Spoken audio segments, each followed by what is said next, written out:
Namaskar friends. There are certain times when government fixes the exchange rate of a currency below the market rate. Why it is necessary? Just to reduce its supply and increase its demand. When the supply of a currency comes down in the market, the demand for it increases. What time it happens? It happens when the price of a currency falls. Therefore, the government, what it resorts to is that reduces the price of a currency, that is undervalue a currency. Often Chinese government has been seen to do this undervaluing of the yuan, that is the Chinese currency. Why does government does it? To increase its demand. Therefore, we have an article which is saying that Grisham's law. What happens when governments fix currency exchange rates? What is this Grisham's law? It is the process of driving out good money by the bad money. When government fixes exchange rate between two currencies that is different from the market rate, the Grisham's law is coming into operation. Government undervalues one currency, thereby by default another currency is overvalued. This overvalued currency remains in circulation and it does not find enough buyers in the market. This is known as Grisham's law. This is named after English financier Thomas Grisham. The currency shortage which is caused by the undervalued currency intentionally by the government creates a demand for the currency. Sometimes Chinese government resorts to this sort of Grisham's law and creates demand for yuan. China has another currency called renminbi. That currency is overvalued and remains in circulation. However, its demand decreases. No one is ready to buy it. Thus, Grisham's law is mostly used in China. Earlier, Thomas Grisham advised this policy to English lords on financial matters. When this happens, as I said, the undervalued commodity or the currency goes out of the market. Only way to get this currency or commodity is through the black market. That is the Grisham's law. There is another way in which to look at it. That is Thayer's law. The Thayer's law is exactly opposite to Grisham's law. In Thayer's law, good money drives out the bad money.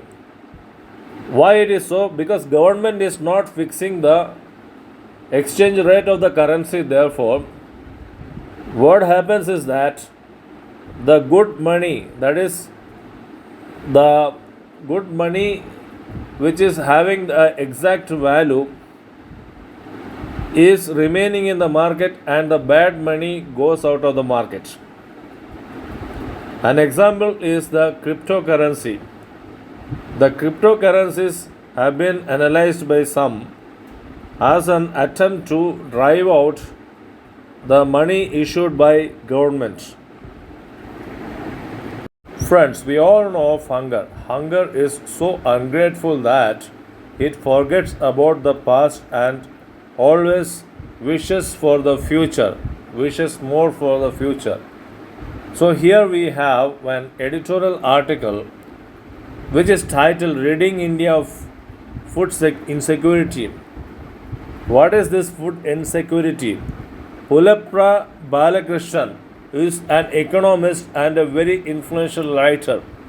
His columns appear in most of the days in the Hindu and is a very good read, an enjoyable read. It says that the fastest growing economy, that is India, the subcontinent, is accelerating food price inflation. The food prices are unbearable now. Therefore, what happens? Out of 140 crores of population, 74% of the population cannot afford a healthy diet. This is the reality, and it has been estimated by the Food and Agricultural Organization. The article also delves into the analysis that the cost of preparing a thali at home has risen by 65%, whereas a manual worker's wages have risen only by 38%, and a salaried worker is earning more by 28%, just 28%. The inflation targeting of the government has yielded no result. No result in arresting the food crisis. The food crisis is still a very big factor, and because of the price rise in the food items, this is so acute. Therefore, Pulepra Balakrishnan now analyzes and he remembers gone were the days in 1960s when the green revolution triggered food production along with the agricultural production, made India a self-reliant country. In the midst of Cold War, India was a very much self-reliant country then. The supply side response from the farmers was very much encouraging then. The reliance on procurement prices rather than productivity increase to ensure farming incomes was fueling inflation. However, the cost of producing food was very less.